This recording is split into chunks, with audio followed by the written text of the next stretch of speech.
વડોદરા મહાનગરપાલિકા દ્વારા urban innovation infra summit યોજવામાં આવી હતી, જેનું ઉદ્ઘાટન રાજ્યના મુખ્યમંત્રી ભૂપેન્દ્ર પટેલે કર્યું હતું।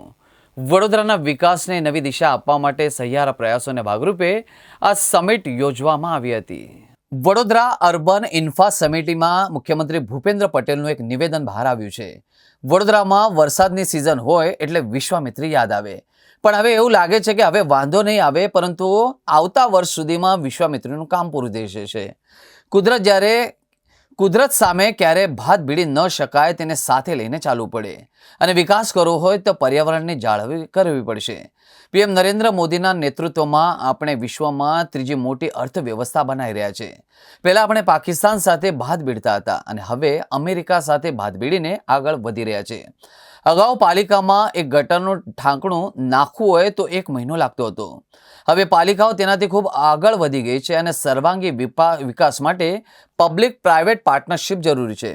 મુખ્યમંત્રીએ કહ્યું કે વડોદરા હવે સ્વચ્છ રહે છે, એનો અવાજ ન આવતા કહ્યું કે હજી સ્વચ્છતા માટે આપણે મહેનત કરવી પડશે।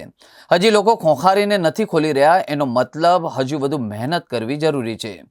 મીડિયા આટલી બધી મહેનત કરીને જીવના જોખમે સમસ્યા બતાવે તો એને નેગેટિવ ન લેવી જોઈએ, એને પોઝિટિવ લઈને સમસ્યા હલ કરવી જોઈએ।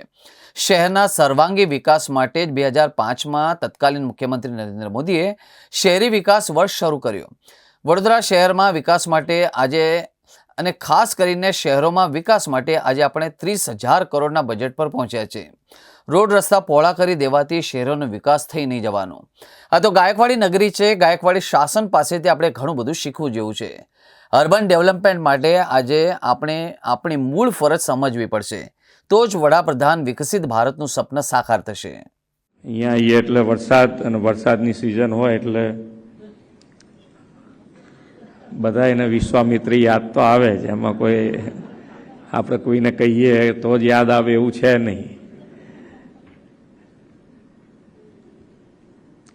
પણ આ વખતે એવું લાગે છે કે હવે બહુ વાંધો નહીં આવે, થોડું ઘણું કામ બાકી હશે તો એ કામે પૂરું થઈ જશે હવે આવતા વર્ષ સુધીમાં। વચ્ચે કંઈ અહીંયા હમણાં બોલતા હતા કે કુદરતની સામે બાથ ભીડવા તૈયાર છે, એવું તમે બધાએ સાંભળ્યું હશે।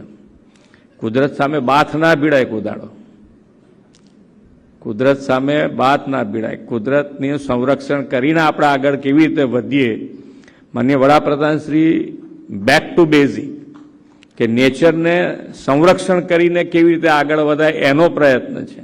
આ ગ્લોબલ વોર્મિંગ એના કારણે જ છે કે ભાઈ આપણે નેચરનું ધ્યાન જ નથી રાખ્યું।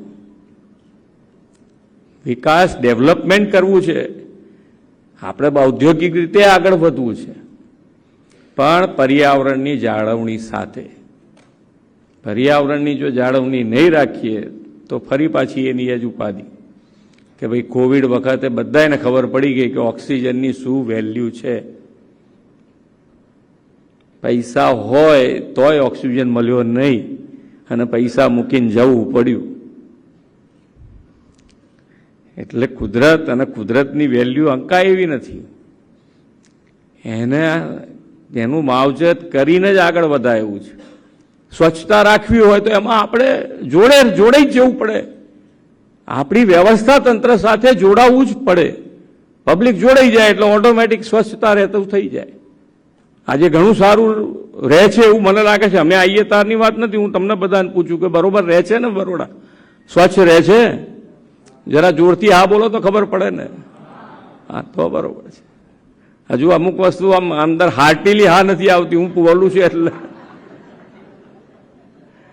એટલે હજુ આપણે થોડુંક મહેનત કરવી જોઈએ। પબ્લિકનો અવાજ આપણને પહોંચવો જ જોઈએ। સંવેદનશીલ સરકાર કોને કહેવાય કે પબ્લિકનો અવાજ પહોંચે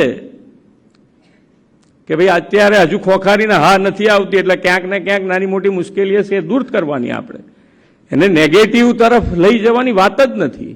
હું હંમેશા કહું કે ભાઈ જેટલું આપણે પ્રેસ મીડિયાના મિત્રો કોઈ પણ આજે કેટલી મહેનત, આજે જે વરસાદ પડે, વરસાદ આવે, તોફાન આવે, વાવાઝોડા આવે, પ્રેસ મીડિયાના મિત્રો છે ક્યાંની ક્યાં એમની પોતાનું જીવનું જોખમ થઈ જાય, એવા ત્યાંથી જઈને સમાચાર લાવે અને આપણે સમાચારને કહીએ કે આ તો નેગેટિવ છે અને નેગેટિવ સમાચાર છે. આવું હોતું હશે?